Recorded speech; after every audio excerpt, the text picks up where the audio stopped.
Wallahi ya ne kuɗi za ka fahimci ci abinci. A gidanku ba ai abinci bane. Kar ka faɗa min magana don na tambaye ka kuɗi ka fahimci abinci. Ai ka san bana cin abincin gidanmu. Ya alƙawarin mu yake ciki kwana biyu din ne miki magana sai ki dinga samun date. Kai a tunaninka a gidanmu za ka yi iskanci? To bari ka jan gaya maka malam. Idan za ka je ka kama hotel, ka kama hotel. Idan ba za ka kama ba kuma ka rasa.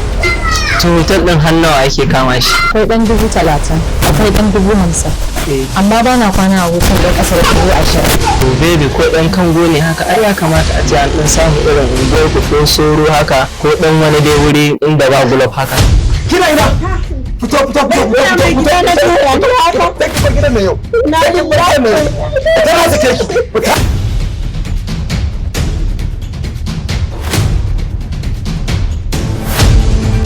Kana da kashin arziki wallahi.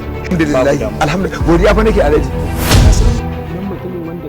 Kuɗinka ka bashi a na san shi mana abu dan damfara ne. Me kace? Inna ilaihi raji'un wa la hawla wa la quwwata illa billahi al-azim. Ko karamin yanya.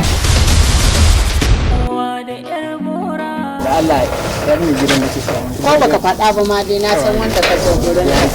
Da Allah ya yi ki fa. Yaya ta kuma.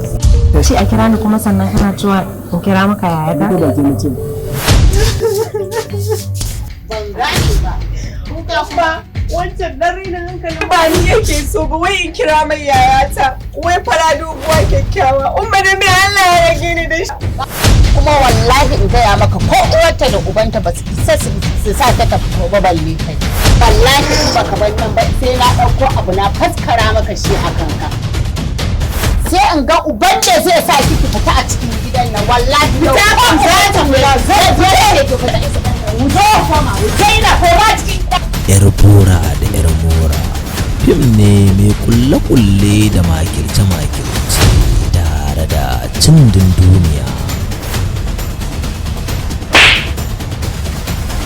Kai kuma dallacen cika ne, banza nusa mai cin tuwo ɗaya kullum.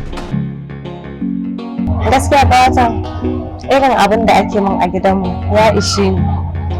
Irin wahalallu komai ni kuma duk abin da nayi ba na yin daidai a cikin gidanmu.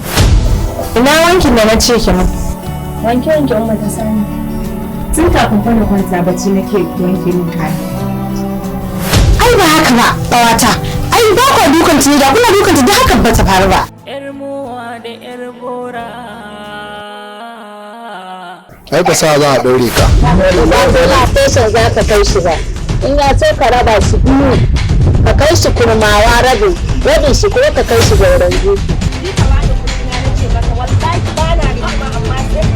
Zina Film and Distribution Nigeria Limited. Wannan shirin zai dinga zuwa muku a duk ranar Alhamis daga YouTube channel mai suna Zainab SK da misalin karfe 8 na dare.